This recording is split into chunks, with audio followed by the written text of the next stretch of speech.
भाई आप लोगों को शायद अंदाजा नहीं है आज आप लोग किसको सुनने वाले हैं। अंदाजा नहीं है इसलिए शायद आपके अंदर जोश नहीं है, क्योंकि आज महागुरु आने वाले हैं। अभी तक तो हर महीने जब भी आरसीएम की मीटिंग होती थी इस हॉल में तो गुरु आते थे, पर आज सबके दाता आ रहे हैं। दाता कौन है?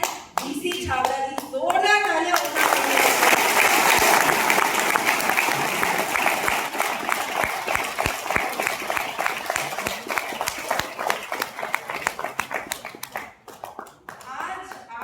जो कुछ भी है आज आरसीएम मुकेश कोठारी आरसीएम की वजह से जो कुछ भी है वो उन दाता की वजह से है, क्योंकि वो मुकेश कोठारी के भी टीचर है। जिस बिल्डिंग के नीचे आप बैठे हुए जिनका नाम है मुकेश कोठारी, उनके भी गुरु हैं।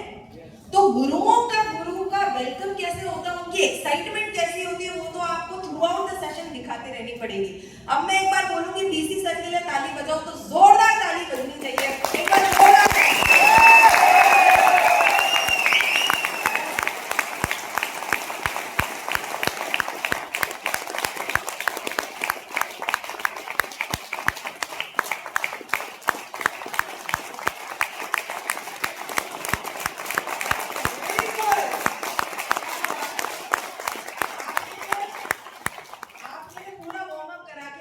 छोड़ दिए लोगों को।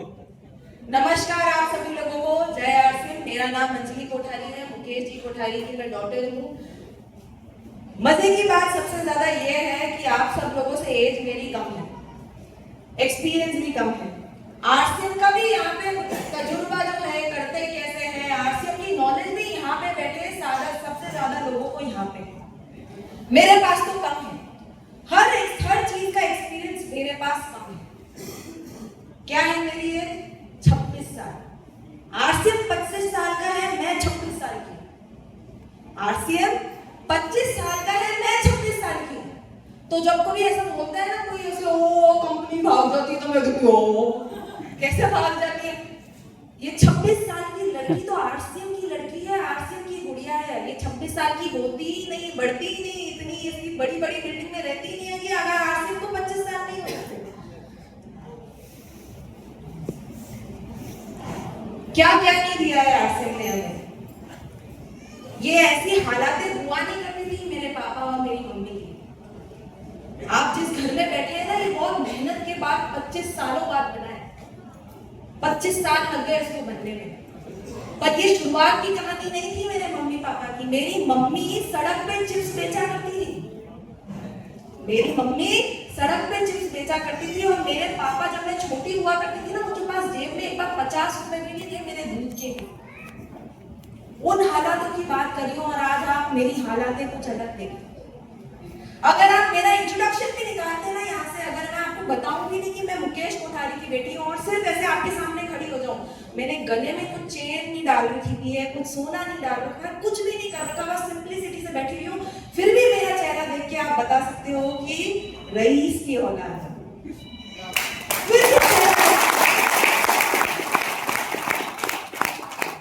ये आरसीएम की पावर है। इस लड़की को क्या क्या नहीं दिया आरसीएम ने, क्या क्या नहीं दिया।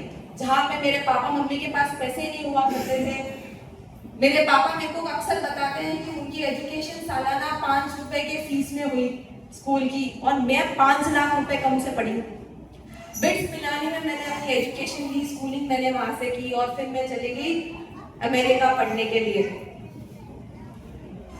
जब अमेरिका से वापस से पढ़ के आई तब मैं कंफ्यूज थी। कभी आरसीएम मेरे सोचा नहीं था कि मैं आरसीएम करूंगी, कभी भी जिंदगी में सोचा नहीं था कि आरसीएम मेरे लिए एक ऑप्शन होगा।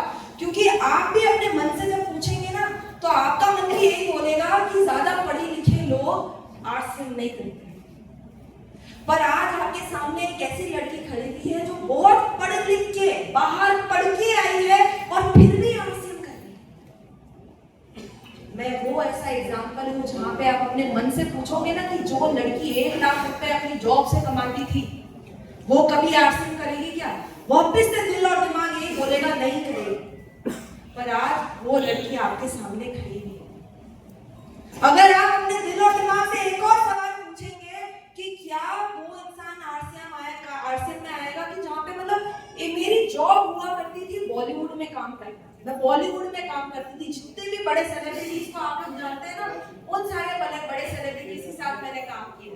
दीपिका पादुकोण, शिल्पा शेट्टी, प्रियंका चोपड़ा, इन सबके साथ मैंने काम किया है। मेरी लाइफस्टाइल हुआ करती थी। 22 साल की लड़की अकेले बॉम्बे रहती थी और उस समय में 1 लाख रुपए कमाती थी। कुछ लोगों को हंसी आती है, 1 लाख रुपए 22 साल की लड़की कमाती थी। अरे भाई, भिलवाड़ा से बाहर निकलोगे तो पता चलेगा कि लड़कियां क्या क्या कर रही है, देश कहां जा रहा है।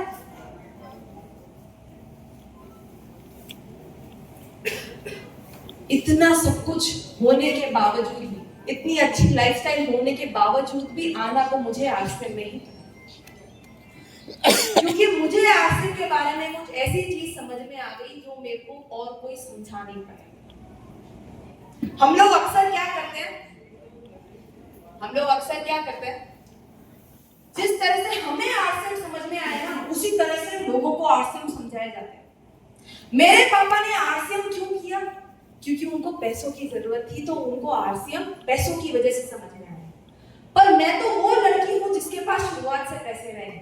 मैंने तो पैसा ही देखा है और पैसों में पली बड़ी, तो मैं आसिम क्यों करूं? मैं पैसों के लिए तो आसिम नहीं करूं। मेरे पापा ने मुझे आसिम के बारे में कुछ ऐसा समझाया जो मेरे को और कोई नहीं समझा पाया। वो था, आसिम में मिलता है टाइम, आसिम में मिलती है रिस्पेक्ट, आसिम में मिलती है सिक्योरिटी। क्या मिलता है? आसिम में मिलती है टाइम, आसिम में मिलता है रिस्पेक्ट और आसिम में मिलती है सिक्योरिटी। और ये सारी तीनों चीजें वही थी जो मेरे को मेरी जॉब में थी। क्योंकि मेरी जॉब में बॉलीवुड में काम करती थी, मीडिया में काम करती थी। वहां पे मीडिया 24/7 चालू रहता है, 24/7। संडे हो, मंडे हो, मॉर्निंग हो, गुड नाइट हो।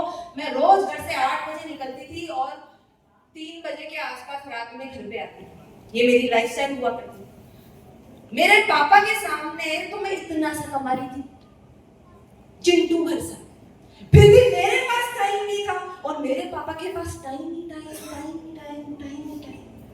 देख के दिमाग खराब हो जाता था कि भाई मेरे पापा ऐसा क्या कर रहे हैं कि उनके पास पैसा भी इतना सारा और टाइम भी इतना सारा, और मेरे पास पैसा भी इतना सारा और टाइम भी इतना सारा।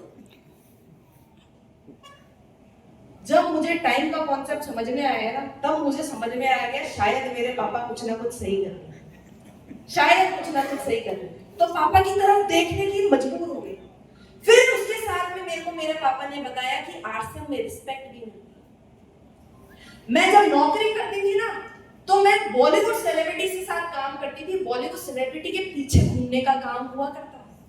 कुछ भी कर लो पीछे घूमना पड़ता था, आगे आगे नहीं, पीछे घूमना पड़ता था। पर आसिम में आप सेलिब्रिटी होते हो, आप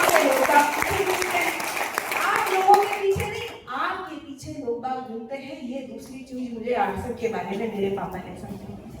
तीसरी चीज जो मेरे को, जिससे मैंने डिसीजन बना लिया आसिम करने का, वो था सिक्योरिटी। चीज समझ में आ गई थी कि आपका कोई सा भी काम आगे कितना वायबल है उसकी कोई गारंटी नहीं, बट एक चीज की गारंटी है कि डायरेक्ट सेलिंग कितना भी एआई जाए, कितना भी बड़ा फ्यूचर हो जाए, कहां पे चलेगा दुनिया, फिर भी डायरेक्ट सेलिंग और आरसीएम का काम कोई भी एआई आपके हाथ से नहीं देगा। क्योंकि ये एक ऐसा काम है जो इमोशंस का काम है, और इमोशंस कभी भी कंप्यूटर्स को नहीं आते समझ। जब आप लोगों के साथ काम करते हो, आप इमोशन के साथ काम करते हो, और इमोशन ऐसी चीज है जो कभी कोई कंप्यूटर कर ही नहीं पाएगा। मेरे को ये जब तीसरी चीज समझ में आई ना, मुझे समझ में आ गया कि आरसीएम का फ्यूचर क्या है। आप कोई सी भी नौकरी कर लो, आप कोई सा भी अपना खुद का बिजनेस चालू कर लो, उस चीज की गारंटी नहीं है कि फ्यूचर में ये बिजनेस चलेगा या नहीं चलेगा। पर गारंटी के साथ कह रही हूँ, इस गुड़िया अभियान में आई ही इसलिए क्योंकि इसके अंदर इसको तमाम फ्यूचर और रिस्पॉन्सिबिलिटी। आरसीएम ही एक ऐसा तरीका है जहां से आप अपना बच्चों के लिए एक लाइफ टाइम करियर बना के छोड़ सकते हो। आप लोग काम किस लिए कर रहे हो? अपने बच्चों के लिए तो कर रहे हो ना। मेरे पापा ने काम किस लिए किया? बच्चों के लिए किया, ताकि बच्चे को अच्छे से पाल पोस सके, अच्छी पढ़ाई दे, बाद में अच्छी शादी कर सके। आप इसलिए तो काम कर रहे हो। आप इतनी इनकम कर रहे हो, पैसे का इकट्ठा कर रहे हो, लैंड इकट्ठा कर रहे हो, सब कुछ पैसे, जमीन खरीदने का काम कर रहे हो ना। पर अगर बच्चा निकम्मा निकल गया तो अगर बच्चा निकम्मा निकल गया तो 1 मिनट में आपकी मेहनत जीरो हो सकती है। मैं क्या बात कर रही हूँ? हेलो, अगर आपका बच्चा निकम्मा निकल गया और अगर आपके बच्चे में पावर नहीं है आपका एम्पायर आगे बढ़ाने की, तो एक थप में नीचे ला सकता है। क्या मतलब इतनी मेहनत करना है? पर अगर मैं निकम्मी भी निकली ना, फिर भी मेरी इनकम कोई नहीं रोक पाएगा। आरसीएम की पावर है कि आरसीएम की पावर में सेकंड जनरेशन हूँ आरसीएम की। ये सीधा सीधा जो भी एम्पायर मेरे पापा ने खड़ा किया है वो मेरे को और मेरी बहनों को ट्रांसफर हो जाएगा। और मजे की बात ये है कि मेरी शादी होने के बाद मेरे हस्बैंड को भी काम करने की जरूरत नहीं। इतना करता, इतनी अच्छी लाइन क्रिएट कर दी है मेरे पापा ने, इतनी अच्छी लाइन, क्योंकि मेरे पापा के नीचे आप लोग, मेरे पापा के नीचे आप लोग हो। और जब जब आप लोग अपने लिए काम करते हो तब तक आप में हमारी इनकम रुकती नहीं। आप तो अपने लिए काम कर रहे हो, हमारे लिए तो काम नहीं कर रहे। आप ऐसा तो नहीं सोच रहे मुकेश कोठारी के छोटे छोटे बच्चे बेचारे काम करना जरूरी है, ऐसा तो सोच नहीं रहे। आप तो अपने लिए काम कर रहे हो। जब आप अपने लिए काम करते हो तब तक हमें इनकम आती है और ये इनकम आना रुकेगी नहीं। और इसलिए आज मुझे रिस्पॉन्सिबिलिटी दी गई है आपके सामने सारे टेक्निकल अचीवर्स से आपको इंट्रोड्यूस कराना। ये वही लोग हैं जिनकी इनकम अब रुकेगी नहीं, क्योंकि वो इस अभियान के टेक्निकल अचीवर्स बन चुके हैं। मिलना चाहेंगे टेक्निकल अचीवर्स?